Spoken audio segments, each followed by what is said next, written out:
ద్వితీయోపదేశకాండము 8వ అధ్యాయము 1వ వచనం నుంచి కొన్ని మాటలను ధ్యానించుకుందాం. మీరు బ్రతికి అభివృద్ధి నొంది యెహోవా మీ పితరులతో ప్రమాణము చేసిన దేశమునకు పోయి దాన్ని స్వాధీనపరుచుకున్నట్లు నేడు నేను నీకు ఆజ్ఞాపించిన ఆజ్ఞలన్నిటినీ అనుసరించి నడుచుకొనవలెను. చూడండి, ప్రతి అధ్యాయంలో ఈ మాట ఖచ్చితంగా ఉంటుంది. మీరు బ్రతకాలి, అభివృద్ధి పొందాలి. మనము బ్రతకాలన్నా, మన జీవితంలో అభివృద్ధి రావాలన్నా ఆ దేశాన్ని మనం స్వాధీనపరచుకోవడం అంటే ఇక్కడ దేవుడు మనకిచ్చిన వాగ్దానాలు, పరిశుద్ధ గ్రంథంలో దేవుడు మనకిచ్చిన చాలా వాగ్దానాలని మనం స్వాధీనం చేసుకోవాలంటే ఏం చేయాలని చెప్తూ ఉన్నారు? నేడు నేను నీకు ఆజ్ఞాపించిన ఆజ్ఞలన్నిటినీ అనుసరించి నడుచుకునవలను. ఈ 10 ఆజ్ఞలనే చెప్పటం లేదు, కొన్ని ఆజ్ఞలని చెప్పటం లేదు. ఆజ్ఞలన్నిటినీ మీరు అనుసరించి నడుచుకుంటే మన జీవితంలో మనం ఆ ఆజ్ఞల ద్వారా మనం బ్రతుకుతాము, అభివృద్ధి కలుగుతూ ఉంది. వాగ్దానాలన్నీ మన జీవితంలో నెరవేరుతాయి. ఆ వాగ్దానాలన్నిటిని కూడా మనం ఏం చేస్తాం చెప్పండి? స్వాధీనం చేసుకుంటాం. ఇప్పుడు దేవుని యొక్క దీవెనలు ఏంటో మనం ధ్యానం చేసుకున్నాం కదా. ఆయన ప్రేమించే దేవుడు, ఆశీర్వదించే దేవుడు, అభివృద్ధి చేసుకునే దేవుడు, చేసే దేవుడు. ఆయన మన భూఫలాన్ని ఆశీర్వదిస్తాడు, మన గర్భఫలాన్ని ఆశీర్వదిస్తాడు, పశువుల మందలని, గొర్రెల మందలని, మేకల మందలని, మన ద్రాక్షరసాన్ని, మన నూనెని ఆశీర్వదించే దేవుడు, రోగములను తొలగించే దేవుడు. ఇప్పుడు ఈ వాగ్దానాలన్నీ మన జీవితంలో నెరవేరటం లేదు అంటే ఆయన ఆజ్ఞల అన్నిటి ప్రకారం మనం జీవించలేకపోతా ఉన్నాం. మనం ఆజ్ఞల అన్నిటినీ అనుసరించి నడుచుకుంటే ఆ ఆశీర్వాదాలన్నీ మన జీవితంలో దొరుకుతాయి. అంటే వాటిని మనం స్వాధీనం చేసుకోవాలి. ఆజ్ఞను పాటించాలి, వాగ్దానాన్ని స్వాధీనం చేసుకోవాలి. కాబట్టి ఖచ్చితంగా ఆజ్ఞలను పాటించే విషయంలో మనం ఆసక్తి కలిగి ఉండాలి. నీ ఆజ్ఞలు నాకు అతి ప్రియమని దావీదు అంటాడు. దావీదుకి ఏం ప్రియమైనవంట? ఆశీర్వాదాలు కాదు, నీ ఆజ్ఞలు నాకు అతి ప్రియమైనవి అని కూడా ఒక చోట అంటాడు. కీర్తనల గ్రంథం 119వ అధ్యాయము 4వ వచనం నుండి చదువుకుందాం. మొదటి నుండి చదవండి. యెహోవా ధర్మశాస్త్రమును అనుసరించి నిర్దోషముగా నడుచుకున్న వారు ధన్యులు. ఆయన శాసనములను గైకొనుచు పూర్ణ హృదయముతో ఆయనను వెదకువారు ధన్యులు. వారు ఆయన మార్గములలో నడుచుకొనుచు ఏ పాపమును చెయ్యరు. నీ ఆజ్ఞలను జాగ్రత్తగా గైకొనవలెనని నీవు మాకు ఆజ్ఞాపించున్నావు. ఇక్కడ మొదటి అధ్యాయంలో ఏంటి ఆజ్ఞ ఉంది? నేడు నేను నీకు ఆజ్ఞాపించిన ఆజ్ఞలన్నిటినీ అనుసరించి నడుచుకోవాలి, అది ఆజ్ఞ. ఇక్కడ దావీదు అంటున్నాడు, నీ ఆజ్ఞలను జాగ్రత్తగా గైకొనవలెనని నువ్వు మాకు ఆజ్ఞాపించావు. జాగ్రత్తగా గైకొనాలి. ఎక్కడన్నా విడిచిపెడతానేమో, మర్చిపోతానేమో అని జాగ్రత్తగా గైకొనాలని నువ్వు మాకు ఆజ్ఞాపించి ఉన్నావు. 5వ వచనం చూడండి. ఆహా, నీ కట్టలను గైకొనున్నట్లు నా ప్రవర్తన స్థిరపడి ఉండినా ఎంత మేలు. మీ ఆజ్ఞలన్నిటినీ నేను లక్ష్యము చేయనప్పుడు నాకు అవమానము కలుగనేరదు. నీతిగల నీ న్యాయవిధులను నేను నేర్చుకున్నప్పుడు యథార్థ హృదయముతో నీకు కృతజ్ఞతాస్తుతులు చెల్లించదను. నీ కట్టడలను నేను గైకొందును, నన్ను బొత్తిగా విడనాడకుము. ఇక్కడ చూడండి, దేవుడు నియమించిన ధర్మశాస్త్రము, శాసనాలు, ఆయన మార్గము, ఆయన ఆజ్ఞలు, నీతిగల నీ న్యాయ విధులు, వాటన్నిటిని కట్టడలను నేర్చుకునే విషయంలో దావీదు ఎంత ఆశ కలిగి ఉన్నాడు, ఆసక్తి కలిగి ఉన్నాడు. ఏమంటున్నాడు? ఆహా, నీ కట్టడలను గైకొనున్నట్లు నా ప్రవర్తన స్థిరపడి ఉండిన ఎడల ఎంత మేలు. ఎందుకంటే ఆజ్ఞలను కట్టడలను పాటించే విషయంలో మనము సరిగా ప్రవర్తించలేకపోతా ఉన్నాం. కాబట్టి నా ప్రవర్తన స్థిరముగా ఉంటే ఎంత మేలు. ఎందుకంటే మొదటి వచనంలో ఏమంటున్నాడు? ఆయన ధర్మశాస్త్రమును అనుసరించి నిర్దోషముగా నడుచుకున్న వారు ధన్యులు. శాసనములను గైకొనుచు పూర్ణ హృదయముతో వెదకేవారు ధన్యులు. ఆయన ఆజ్ఞలను, కట్టడలను, ధర్మశాస్త్రాలని, శాసనాలని, ఆయన మార్గంలో నడుచుకున్న వాళ్ళందరూ కూడా ధన్యులు, ధన్యులు, ధన్యులు అని వాక్యం సెలవిస్తూ ఉంది. ఆ ధన్యత మరి మనం కలిగి ఉండాలంటే, ధన్యులు అంటే ఎవరని చెప్పాను ఇంతకు మునుపు? ఎవరు ధన్యులు? దీవింపబడ్డవాళ్ళు. ధన్యులు అంటే అర్థం ఏంటి? ఆశీర్వదించబడ్డవాళ్ళు, దీవింపబడ్డవాళ్ళు. వాళ్ళందరి జీవితాలలో ఈ ఆశీర్వాదాలన్నీ వస్తాయి, ఈ దీవెనలన్నీ వస్తాయి. అందుకనే వాళ్ళు ధన్యులు. ఆహా, అసలు వాళ్ళ పంట పొలాలే కానీ కుటుంబాలే కానీ ఎంతగా దీవించబడుతున్నాయి. ఏంటయ్యా ధన్యత? ఆయన శాసనాలను అనుసరించి నడుచుకుంటున్నారు, ఆయన ఆజ్ఞలను అనుసరించి నడుచుకుంటున్నారు, ఆయన మార్గాల్లో వాళ్ళు నడుచుకుంటున్నారు, ఆయన ధర్మశాస్త్రాన్ని అనుసరించి నిర్దోషంగా వాళ్ళు నడుచుకుంటున్నారు. కాబట్టే వాళ్ళు ధన్యులుగా ఎంచబడ్డారు. వాళ్ళు ధన్యులు ఎందుకంటే వారి జీవితంలో అన్ని దీవెనలే ఉన్నాయి, అన్ని ఆశీర్వాదాలే ఉన్నాయి. ఏ రోగము, ఏంటి కఠినమైన వ్యాధులు వారి గృహం ధరికి రావటం లేదు. ఎందుకంటే వాళ్ళు ఆజ్ఞలను అనుసరించి నడుచుకుంటున్నారు. అందుకని మీరు బ్రతకాలి. ఎలా బ్రతకాలి? సంతోషంగా, ఆరోగ్యంగా, మరి దేవుని యొక్క దీవెనను మనం అనుసరించి బ్రతకాలి అంటే నేడు నేను నీకు ఆజ్ఞాపించిన ఈ ఆజ్ఞలన్నిటిని అనుసరించి మీరు నడుచుకోనండి. అందుకే దావీదు చూడండి, ఆ 119వ కీర్తనలో అంతా కూడా ఆజ్ఞలను అనుసరించి నడుచుకుంటే ఎటువంటి మేలులు ఉన్నాయో, ఎటువంటి ధన్యతలు ఉన్నాయో, ఎటువంటి ఆశీర్వాదాలు ఉన్నాయో 119వ కీర్తన అంతా దాని గురించే రాయబడింది. ఆయన ఆజ్ఞలను గురించే రాయబడింది. ఎటువంటి జ్ఞానము కలుగుద్దో, ఆయన ఆజ్ఞలను అనుసరిస్తే ఎటువంటి జ్ఞానము కలుగుద్దో అవన్నీ కూడా మిగిలిన 9వ వచనం నుంచి చూస్తే ఆయన వాక్యం ద్వారా మనం పాపం జోలికి వెళ్లకుండా ఉంటాం. కాబట్టి నన్ను నీ ఆజ్ఞలను విడిచి తిరగనీయకుము అని చెప్తూ ఉన్నారు. కాబట్టి చూడండి, ఆయన ఆజ్ఞలను మనము ప్రేమించాలి, ప్రియముగా ఎంచుకొని వాటిని అనుసరించి మరి మనం నడుచుకున్న వారముగా ఉన్నట్లయితే మనము మన జీవితాలలో అభివృద్ధిని, ఆశీర్వాదాన్ని, ప్రతి వాగ్దానాన్ని స్వాధీనము చేసుకొని మరి దేవుని నామానికి మహిమకరముగా ఒక ఫలించే అనుభవంలోనికి మరి మనం వస్తాం. 1 దెస్సలోనికలకు రాసిన పత్రిక 4వ అధ్యాయం కూడా చదవండి. కొత్త నిబంధనలో కూడా మరి ఆజ్ఞల గురించి ఏముందో పౌలు గారు ఏమని రాస్తూ ఉన్నారో చూడండి. 1 దెస్సలోనికలకు రాసిన పత్రిక 4వ అధ్యాయము 1-2 వచనాలు. మెట్టుకు సహోదరులారా, మేము ప్రభువైన యేసు ద్వారా మీకిచ్చిన ఆజ్ఞను మీరు ఎరుగుతారు. ఇక్కడ కూడా ఏమంటున్నారు చూడండి, మీకిచ్చిన ఆజ్ఞ ఏంటో మీకు తెలుసు.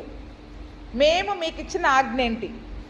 దైవ సేవకులు వాక్యమును బోధించి ఏమేమి చేయమని మీకు చెప్తున్నారు తెలుసా లేదా? జ్ఞాపకం ఉంచుకుంటున్నామా? మరి మెట్టుకు సహోదరులారా, మేము ప్రభువైన యేసు ద్వారా దేవుడి యొక్క చిత్తానుసారముగా ఆయన యొక్క వాక్యమును బట్టి మేము మీకిచ్చిన ఆజ్ఞ మీరు ఎరుగుదురు. మరి మీకు తెలుసో లేదో మాకు తెలియదు. అక్కడైతే పౌలు గారు సంఘంతో అంటున్నారు, మీకు తెలుసు మేము ఇచ్చిన ఆజ్ఞలేంటో, మేము ఏ వాక్యం బోధిస్తున్నామో, మిమ్మల్ని ఏం చేయమని చెప్తూ ఉన్నామో అవన్నీ మీకు తెలుసు కదండి. అంటే మనం తెలుసుకొని ఉండాలి, జ్ఞాపకం ఉంచుకోవాలి, మర్చిపోకుండా ఉండాలి. కాబట్టి ఆజ్ఞను మీరు ఎరుగుదురు కాగా మీరు ఎలాగూ నడుచుకొని దేవుని సంతోషపరచవలనో మా వలన నేర్చుకున్న ప్రకారముగా మీరు నడుచుకొనుచున్నారు. ఈ విషయంలో మీరు అంతకంతకు అభివృద్ధి పొందవలనని మిమ్మును వేడుకొని ప్రభువైన యేసునందు హెచ్చరించుచున్నాను. ఏంటంట? ఆజ్ఞను ఎందుకు ఇచ్చారు యేసు ప్రభు ద్వారా? ఏలాగు నడుచుకొని దేవుణ్ణి సంతోషపరచాలి. ఆజ్ఞలను పాటిస్తే, ఆజ్ఞల ప్రకారం ఏలాగు మనం నడుచుకుంటే దేవునికి సంతోషకరమైన, దేవుని సంతోషపెట్టే వారముగా ఉంటాం, దేవునికి ప్రియమైన పిల్లలలాగా ఉంటాం, దేవునికి ఇష్టమైన పిల్లల్లాగా ఉంటాం. దేవుడు ఎప్పుడు మన యందు సంతోషిస్తాడు? ఆయన ద్వారా వచ్చిన ఆజ్ఞను మనం పాటించినప్పుడు. అందుకనే ఇక్కడ పౌలు గారు కూడా అంటున్నాడు, యేసు ప్రభు ద్వారా మీకు ఇచ్చిన ఆజ్ఞను మీరు ఎరుగుదురు, ఎందుకంటే మీరు ఎలా నడుచుకొని దేవుణ్ణి సంతోషపరచాలో మా వలన నేర్చుకొనిన ప్రకారము. ఎవరి ద్వారా నేర్చుకుంటున్నారు? దైవ సేవకుల ద్వారా నేర్చుకుంటున్నారు. ఎందుకంటే ఏ ఆజ్ఞ ప్రకారం జీవిస్తే దేవుణ్ణి మేము సంతోషపెట్టగలము, దేవుని యొక్క దీవెనలను మేము పొందుకోగలము అనే మరి ఆజ్ఞను, ఆ యొక్క మాటలను దైవ సేవకుల ద్వారా మరి మీరు నేర్చుకుంటున్నారు. కాబట్టి అక్కడ దెస్సలోనిక సంఘంతో చెప్తూ ఉన్నారు, మా వలన నేర్చుకున్న ప్రకారం మీరు నడుచుకొనుచున్నారు. ఈరోజు మనం నడుచుకుంటున్నామా? ఒక్కసారి మనల్ని మనము పరీక్షించుకోవాలా. ఆయన చెప్పిన ఆజ్ఞల మార్గంలో మరి మనం నడుచుకుంటున్నామా? మనం బ్రతకాలి, అభివృద్ధి పొందాలి, వాగ్దానాలు స్వతంత్రించుకోవాలి, స్వాధీనం చేసుకోవాలి, దేవుణ్ణి సంతోష పెడతామంట. ఇవన్నీ వీటి ప్రకారం చేస్తే ఏడండి చెప్పండి, దేవుణ్ణి సంతోష పెట్టే వారముగా ఉంటాం. దేవుడు సంతోషిస్తే ఇంకా దీవిస్తాడు, ఇంకా అభివృద్ధి ఇస్తాడు, ఇంకా విస్తరింపజేస్తాడు. అందుకనే ఈ విషయంలో మీరు అంతకంతకు అభివృద్ధి పొందవలనని మిమ్మలను వేడుకొని ప్రభువైన యేసునందు హెచ్చరించుచున్నాను. ఏ విషయంలో? ఆజ్ఞలను పాటించే విషయంలో, ఆజ్ఞలను పాటించి దేవునిని సంతోషపెట్టే విషయంలో. యేసు ప్రభు ద్వారా దైవ సేవకులు ఆయన మాటలను ఏవైతే మీకు హెచ్చరికగా చేస్తూ ఉన్నారో వాటిని పాటించి దేవునిని సంతోషపెట్టే విషయంలో అంతకంతకు అభివృద్ధి పొందాలి. ఒకటి పాటించేసాం అయిపోయింది అని సంతోషంగా ఆ ఒక్కదాని యందు సంతోషించే వీలు లేదు.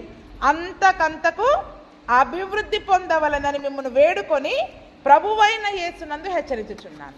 ఏం చేస్తున్నారు పౌలు గారు? ఇక్కడ వేడుకుంటున్నారు, బతిమలాడుకుంటున్నారు, హెచ్చరిస్తున్నారు. రెండూ ఉన్నాయి. హెచ్చరిక ఉంది, వేడుకోలు ఉంది. ఎందుకంటే దేవుని మీరు సంతోష పెడితే దేవుడు మిమ్మల్ని ఆశీర్వదిస్తాడు. అందుకనే ఆజ్ఞలను పాటించే విషయంలో అంతకంతకు అభివృద్ధి పొందాలి. మనం ఎలా పొందాలి చెప్పండి? మనకు అంతకంతకు అభివృద్ధి ఎక్కడ కావాలి? మన కుటుంబాలలో కావాలి, ఆశీర్వాదాలలో కావాలి, అంతకంతకి అభివృద్ధి కావాలి. కానీ మరి మనం చేయాల్సిన పని ఏంటి? ఇప్పుడు ఆజ్ఞలను పాటించి దేవుని సంతోషపరిచే విషయంలో అంతకంతకి మనం అభివృద్ధి పొందాలంట. అవునా? నేనేం చేస్తే దేవుని సంతోషపెట్టగలను? నేను ఎలా ప్రేమిస్తే ఆయనకి ఇష్టమైన బిడ్డగా ఉండగలను? నేను ఆయనని ఎలా ప్రేమించాలి, ఎలా సంతోషపెట్టాలి? ఎందుకంటే దేవుడు ఆల్రెడీ ఆయన ప్రాణాన్ని మన కొరకు ఇచ్చేశాడు. ఇంకా మనం కొత్తగా ఆయన దగ్గర నుంచి ఆశపడేది ఏమీ లేదు.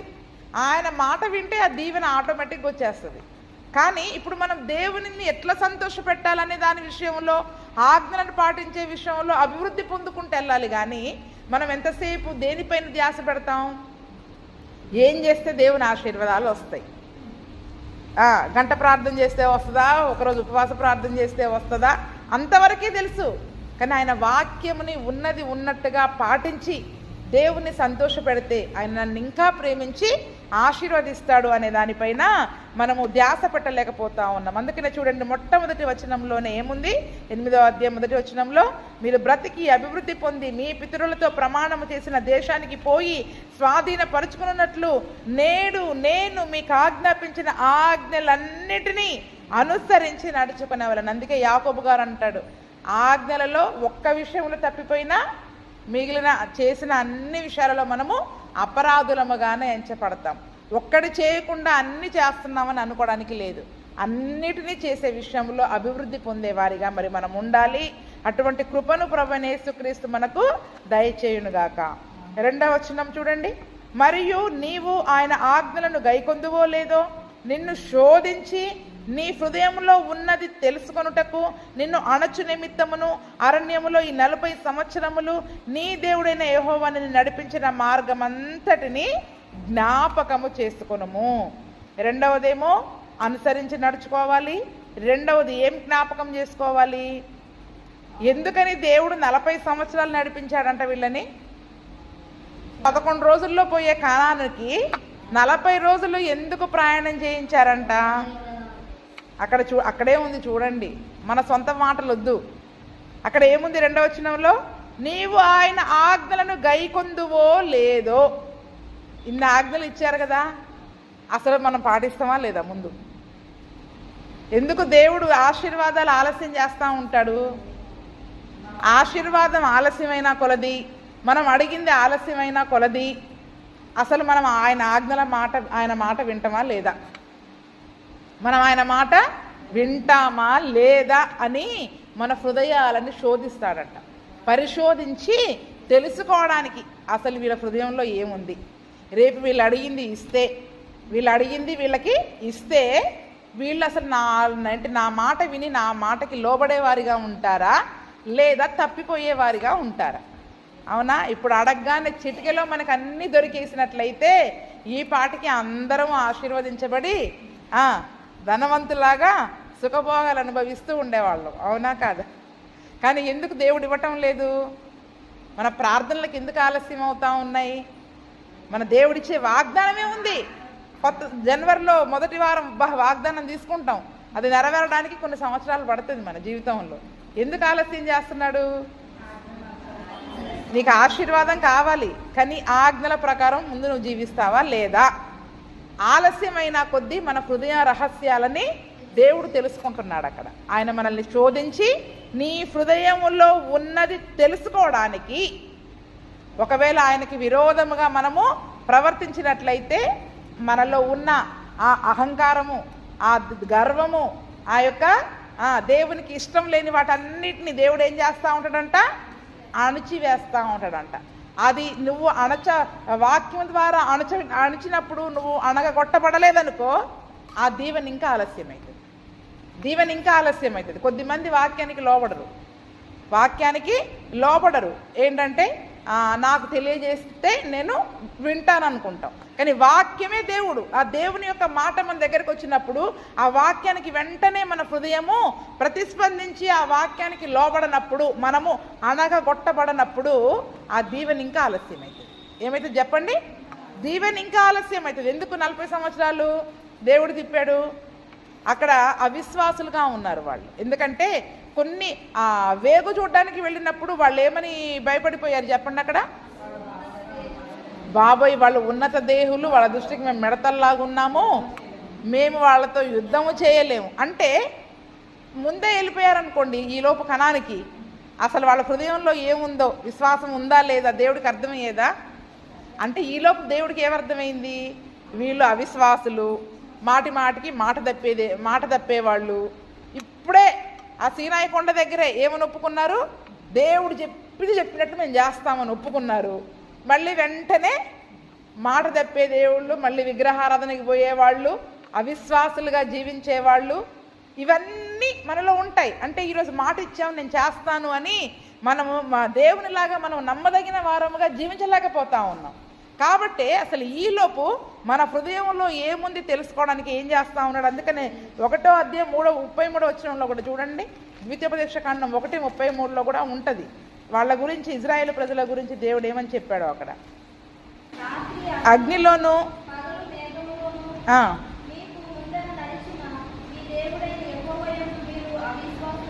విశ్వాసం ఉంచలేదు. ఎందుకు? దేవుడు వాళ్ళతో నడుస్తున్నాడని వాళ్ళు కళ్ళతో చూస్తూ ఉన్నారు. రాత్రి అగ్నిస్తంభంలో నడుస్తున్నాడు, పగలు మేఘస్తంభం. అంటే దేవుడు వారితో ఉన్నాడు, వారి పైగా ఉన్నాడు, వారికి తోడుగా ఉన్నాడు. ఆయన కళ్ళ ముందు కనిపించిన దేవుణ్ణి పై కూడా వాళ్ళు ఏం చేయలేకపోతున్నారు చెప్పండి?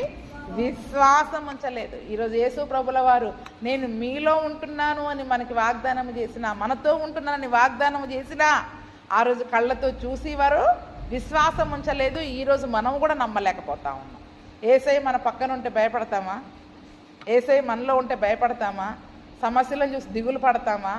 చింత, దిగులు, విచారము, భయము ఏమీ ఉండవు కదా. పాట పాడుకుంటాం కదా, చింత లేదు, బాధ లేదు, భీతి లేదు, భయము లేదు, యేసు ఉన్నాడు నాతో, యేసు ఉన్నాడు. మా నాన్నగారు తెల్లవారుజామున లేచి 5 గంటలకు ఇదే పాట పాడి మమ్మల్ని అందరినీ లేపేటోళ్ళు, మమ్మల్ని అందరినీ నిద్ర లేపేటోళ్ళు అనమాట. ఉదయకాలము, మధ్యాహ్నము, సాయంకాలము, చీకటి వేళలో, ఏ సమయమైనా ఏ పరిస్థితి అయినా చింత లేదు, బాధ లేదు, భీతి లేదు, భయం లేదు. ఎందుకంటే యేసు ప్రభువు మనతో ఉన్నాడు. ఆ రోజు కళ్ళ ముందు అగ్ని స్తంభాన్ని చూశారు, మేఘస్తంభాన్ని చూశారు, అద్భుత కార్యాలు చూశారు, ఆశ్చర్యకార్యాలు చూశారు. విశ్వాసం ఉంచట్లేదు. ఈరోజు నేటికి మనము చింతపడుతున్నాం, బాధపడుతున్నాం, దుఃఖపడుతున్నాం, రేపు ఏమైద్దో ఇదే చింత. విశ్వాసం లేదు, అల్ప విశ్వాసముగా అయిపోతా ఉన్నాం. దేవుడు మన హృదయాలను పరీక్షిస్తున్నాడు. పరీక్షించినప్పుడు దేవుడికి మనలో విశ్వాసం కనపడుతుందా, అల్ప విశ్వాసం కనపడుతుందా, భయము, చింత, దిగులు కనపడుతుందా, లేదా ఆయనపై ధైర్యముగా ఆనుకొని దేవునికి కృతజ్ఞతాస్తుతులు చెల్లించే వారంగా ఉంటున్నామా? ఆయన పరీక్షించినప్పుడు, మన హృదయాలను పరీక్షించినప్పుడు మనం బయటకు చెప్పే మాటలు కాదు, మన హృదయంలో ఏముందో ఆయన చూస్తున్నాడు. ఏం చూస్తున్నాడంట? మన హృదయంలో ఏముందో ఆయన చూస్తూ ఉన్నాడు. కాబట్టి మరి మనము దేవునికి మన హృదయంలో విశ్వాసము కలిగి ఆయన పట్ల నమ్మకముగా ఉంటున్నామా లేదా అనేది తెలుసుకోవడం కొరకే. ఒకవేళ అటువంటి అవిశ్వాసం ఉంటే ఆ అవిశ్వాసాన్ని అణగొట్టి మనల్ని విశ్వాసములో పెంపొందింపజేయడం కొరకు ఈ టైం తీసుకుంటున్నాడు దేవుడు. ఎందుకు ఆలస్యం చేస్తున్నాడు చెప్పండి? మనలో ఉన్న విశ్వాసం పోవాలి, అల్ప విశ్వాసం పోవాలి, తిరిగి విశ్వాసంలో వృద్ధి పొందాల. అప్పటి వరకు టైం పడుతుందా లేదా? మళ్ళీ విశ్వాస సంబంధమైన మాటలు వినాలి, ప్రార్థన ద్వారా, సహవాసం ద్వారా మనల్ని మనం పురికొల్పుకొని విశ్వాసంలో ఎప్పుడైతే ఎదగడం మొదలు పెడతామో అప్పుడు వాగ్దానాన్ని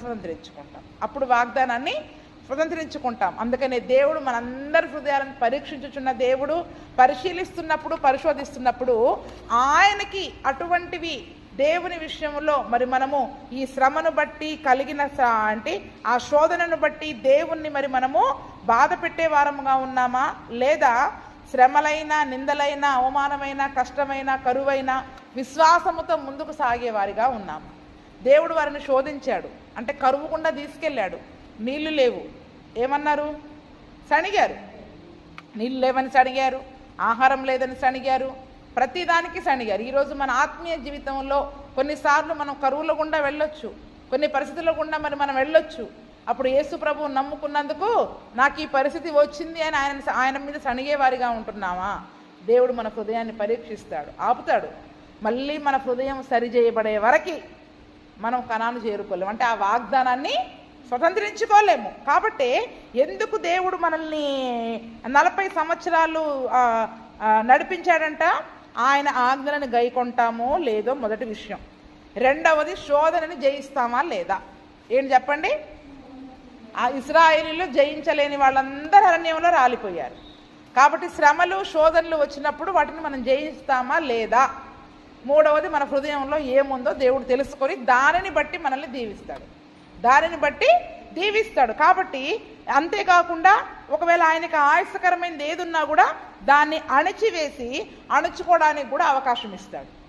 అణుచుకోవడానికి ఆ 40 సంవత్సరాలు వాళ్ళకి అవకాశం ఇచ్చాడు, కానీ వాళ్ళు అణుచుకోలేకపోయారు, మాటి మాటికి తిరగబడే వారిగా ఉన్నారు. కాబట్టి ఏం చేశాడు? ఇంకా మీరు వెళ్ళనవసరం లేదు, ఆ వాగ్దానాన్ని మీరు స్వతంత్రించుకోలేరు, ఆ వాగ్దానం మీ జీవితంలో నెరవేరదు అని వాళ్ళు ఆ వాగ్దానాన్ని స్వతంత్రించుకోలేకుండా వాళ్ళని అరణ్యంలోనే పూర్తిగా మరి సంహరించినట్లుగా మరి మనం చూస్తూ ఉన్నాం. కాబట్టి చూడండి, మనము దేవుడు వాక్యం ద్వారా అణుస్తున్నప్పుడు మనం అణగగొట్టబడుతున్నామా? హృదయంలో ఆ శ్రమను బట్టి, కలిగిన శోధనలను బట్టి, ఇన్ని శ్రమలు నా జీవితంలో నాకే ఎందుకు వస్తున్నాయని బాధపడేవారిగా, అవిశ్వాసులముగా, అల్ప విశ్వాసులముగా ఉంటున్నామా, లేదా ఆయన ఆజ్ఞల ప్రకారం జీవించే వారిగా ఉంటున్నామా లేదా అని దేవుడు మనల్ని పరీక్షించడానికే మన ప్రార్థనలకి ఆలస్యం చేస్తాడు, మన వాగ్దానాలు ఆలస్యము జరుగుతాయి. యాకోబు పత్రిక 1వ అధ్యాయం 3వ వచనం చదవండి. కొత్త నిబంధనలో కూడా నేను మీకు చూపిస్తున్నాను, అందుకని యాకోబు పత్రిక 1వ అధ్యాయము 3వ వచనం.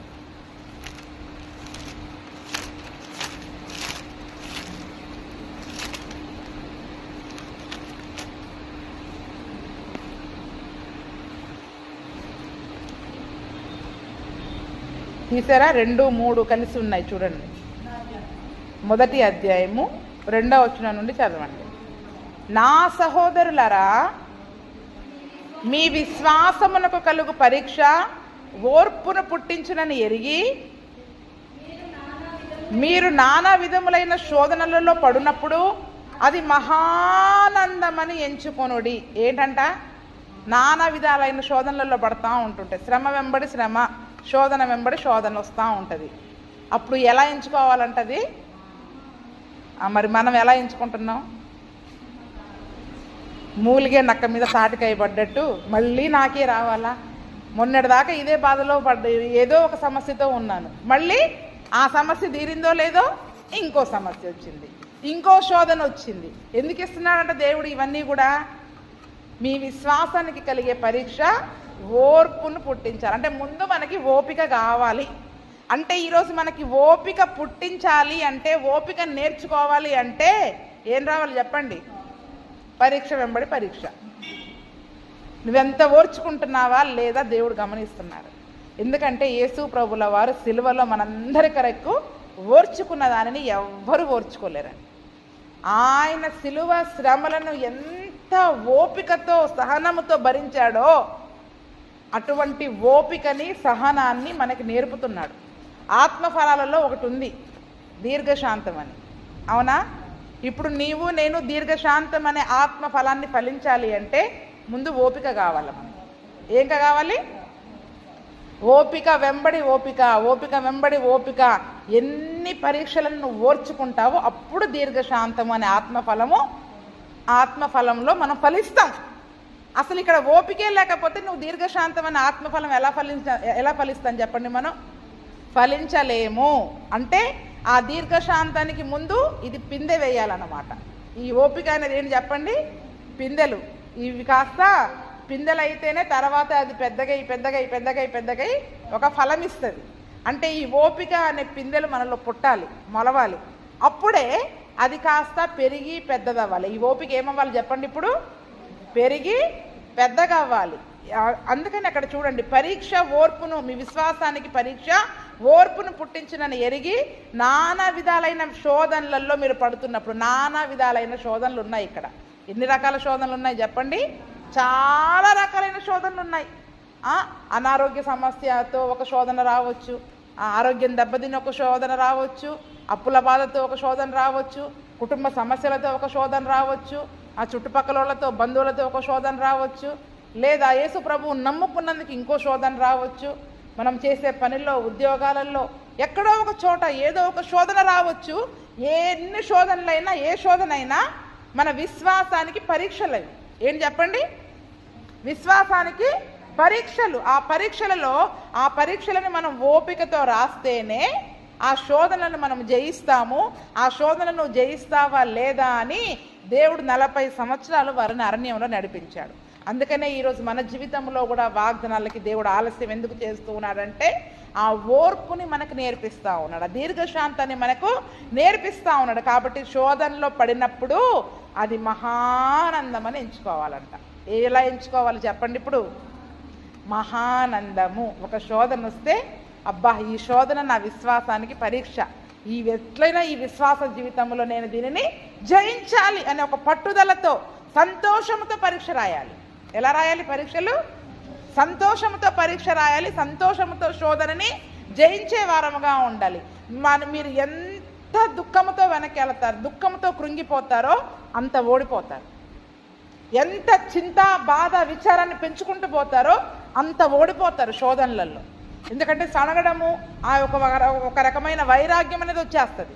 నువ్వు సంతోషంతో పరీక్షను రాసావనుకో, సంతోషంగా ఆ చదివినవన్నీ జ్ఞాపకం వస్తాయి, ఆ వాక్యాలన్నీ మనకి జ్ఞాపకం వస్తాయి. వాటిని జయించే వారముగా ఉండాలి. అందుకనే ఏ విషయంలో నేను కొదువలేని వారినై ఉండునట్లు ఓర్పు తన క్రియను కొనసాగించనియండి. ఓర్పుని కొనసాగింపనీయండి, ఓపికను కొనసాగింపనీయండి. ఓపిక కొనసాగాలి అంటే పరీక్షలు కావాలి. పరీక్షలు కావాలంటే వాగ్దానాలు ఆలస్యం కావాలి. అనుకున్నవి వెంటనే రాకూడదు. చూడండి ఎంత ఉంది లింక్ వీటికి. అందుకని ఎందుకు 40 సంవత్సరాల వారిని మరి అరణ్యం గుండా ఆలస్యం చేశాడు అంటే శోధించడానికి, మన హృదయంలో ఉన్నది తెలుసుకోవడానికి. ఇర్మియా గ్రంథంలో కూడా అంటాడు. ఇర్మియా 17 చదవండి. ఇర్మియా గ్రంథం కూడా చదవండి, 17వ అధ్యాయము. అంటే ఊరికే చెప్తే మీకు గుర్తుండట్లేదని ఒకసారి చదువుకుంటే జ్ఞాపకం ఉంటాయి. 17:10 వచనం నుండి 10:11 చాలు. ఒకని ప్రవర్తనను బట్టి వాని క్రియల ఫలము చొప్పున ప్రతీకారము చేయుటకు యెహోవాను నేను హృదయమును పరిశోధించువాడను, అంతరంద్రియములను పరీక్షించువాడు. ఏంటంట? ఒకని ప్రవర్తనను బట్టి క్రియల చొప్పున ప్రతీకారం చెయ్యాలి. ఈ 40 ఏళ్ళు వీళ్ళ ప్రవర్తన ఎలాగుంటుంది, వీళ్ళ క్రియలు ఎలాగుంటాయి? నా మాట విని కొంత సమస్య అయినా, కష్టమైనా, కరువైనా, ఖడ్గమైనా నాకు లోబడి వీళ్ళు ప్రయాణం చేస్తారా, లేదా నా మీద తిరుగుబాటు చేస్తారా?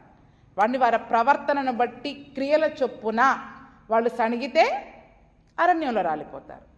లేదా ఓపికతోటి అయ్యా నీళ్ళకి ఇబ్బంది అవుతుంది అని దేవుని తట్టు చూసి విశ్వాసంతో ప్రార్థన చేసేవారైతే మరి దేవుడు వారి యొక్క కొరతను తీర్చేవాడిగా ఉంటారు. కాబట్టి వీళ్ళు సణిగేవారిగా ఉంటారా? ఆ శోధనలలో మహానందముతో కొనసాగే వాళ్ళుగా ఉంటారా? ఓపికతో భరించే వాళ్ళుగా ఉంటారా? లేకపోతే సణిగి గొణిగి దేవుని పైన తిరుగుబాటు చేసి యేసు ప్రభువు నమ్ముకున్నందుకు నాకు ఇన్ని శ్రమలు వచ్చాయి, లేకపోతే మాకు వాళ్ళు సాయం చేసేవాళ్ళు, వీళ్ళు సాయం చేసేవాళ్ళు, అలాగుండేవాళ్ళం, ఇలాగుండేవాళ్ళమని మరి దేవునికి వ్యతిరేకముగా మనం మాట్లాడేవారిగా ఉన్నాం. అది మన హృదయాన్ని దేవుడు పరీక్షించి దాని చొప్పున మనకి ప్రతిఫల దీవెనలను దయచేయడానికి ఆయన మన హృదయాలను పరిశోధించే దేవుడు, అంతరంద్రియాలను పరీక్షించే దేవుడు అంట. ఆయన భూతద్దం పెట్టుకొని పరీక్షిస్తున్నాడు. మన లోపల ఏముంది, మన హృదయంలో ఏముంది, విశ్వాసము కలిగి ఓపికతో ఆ పరుగు పందెంలో మనం పరిగెత్తే వారముగా ఉన్నామా, లేదా ఆ సమస్యలను బట్టి మరి కృంగిపోయి చింత విచారము బాధతో ఉంటూ మరి దేవునికి దూరం అయ్యే వారముగా ఉంటూ ఉన్నామా అని పరీక్షించడం కొరకే దేవుడు వారి 40 సంవత్సరాలు నేను నడిపించిన మార్గాన్ని జ్ఞాపకం చేసుకో. ఎన్నిసార్లు తప్పిపోయారో, ఎన్నిసార్లు అవిశ్వాసంలో ఉన్నారో, అల్ప విశ్వాసంలో పడిపోయారో, దేవుని యొక్క కోపానికి ఎన్నిసార్లు వాళ్ళు కోపాగ్నికి ఎన్నిసార్లు గురయ్యారో అవన్నీ కూడా మరి మీరు జ్ఞాపకం చేసుకోండి అని మరి ఒకసారి అక్కడ మోషే ఆ యొక్క 2వ తరంతో చెప్తా ఉన్నారు. 3వ వచనాన్ని మరి మనం ధ్యానం చేసుకున్నట్లయితే, ఆహారము వలననే కాక యెహోవా సెలవిచ్చిన ప్రతి మాట వలన నరులు బ్రతుకుదురని నీకు తెలియచేయుటకు ఆయన నిన్ను అణచి నీకు ఆకలి కలగజేసి నీవే గాని నీ పితరులే గాని ఎన్నడూ ఎరుగని మన్నాతో నిన్ను పోషించెను. దేంతో పోషించాడంట? 40 సంవత్సరాలు కూడా ఆహారము వలన కాక యెహోవా సెలవిచ్చిన ప్రతి మాట వలన నరులు బ్రతుకుతారని మనకు తెలియజేయడం కొరకు. ఆహారం అనే కొరతని దేవుడు ఎందుకు తీసుకొస్తాడంటే, ఒక్కొక్కసారి ఆ భోజనాన్ని బట్టి కాదు మనం బ్రతికేది, దేవుని మాటని బట్టి మనం బ్రతుకుతున్నాం. ఆ రోజు వాళ్ళకి మాంసము కరువైంది, వాళ్ళకి ఇంటి దగ్గర దొరికే కూరగాయలు దొరకలేదు, ఇంటి దగ్గర దొరికే కూరగాయలు వాళ్ళకి దొరకలేదు. ఏ కాకరకాయలు దోసకాయలు అయితే వాళ్ళు తినేవాళ్ళు అవి దొరకలేదు వాళ్ళకి.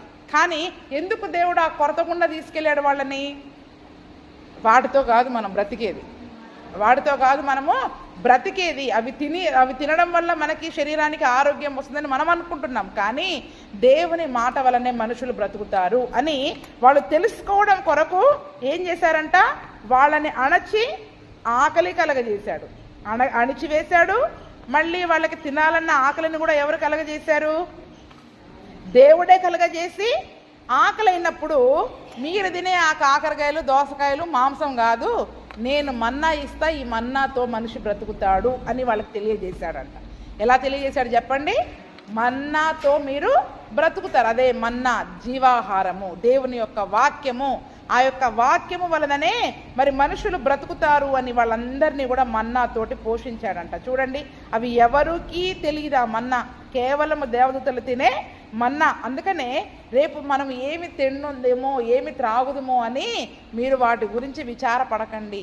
ఎందుకంటే ఆ రోజు వారికి ఆహారం కొరత అయినప్పుడు, ఆకలి అయినప్పుడు ఎవ్వరికీ తెలియని మన్నాతో దేవుడు వారిని పోషించాడు. ఈరోజు మనకి నిజంగా ఆకలి అయినప్పుడు, అటువంటి ఆహారం కొరత ఉన్నప్పుడు దేవుడు మనల్ని పోషించడా? ఆయన మన పోషకుడు. ఎవరు చెప్పండి? ఆయన మన పోషకుడు, పోషించే దేవుడు. కాబట్టి ఆ దినమున ఇజ్రాయేలు ప్రజలని ఎవ్వరికీ తెలియని ఒక సీక్రెట్ మీల్ అది.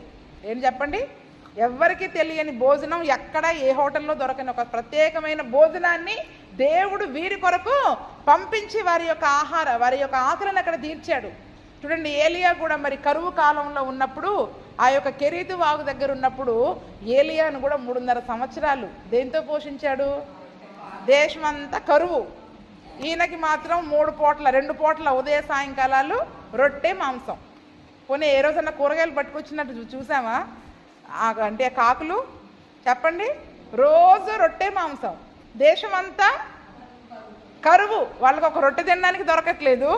ఈయనకి మాత్రం పొద్దున సాయంత్రం రొట్టె మాంసం, రోజు మాంసం కూర తింటాం. నిజంగా దేవుని యందు మనం విశ్వాసం ఉంచి ఆయన మాట విన్నట్లయితే ఆయన కొన్నిసార్లు శోధన గుండా తీసుకెళ్తాడు, పరిస్థితుల గుండా తీసుకెళ్తాడు. ఆయన అంటున్నాడు, నిన్ను అణచడానికి నేను ఆ పరిస్థితిని తీసుకొస్తున్నా.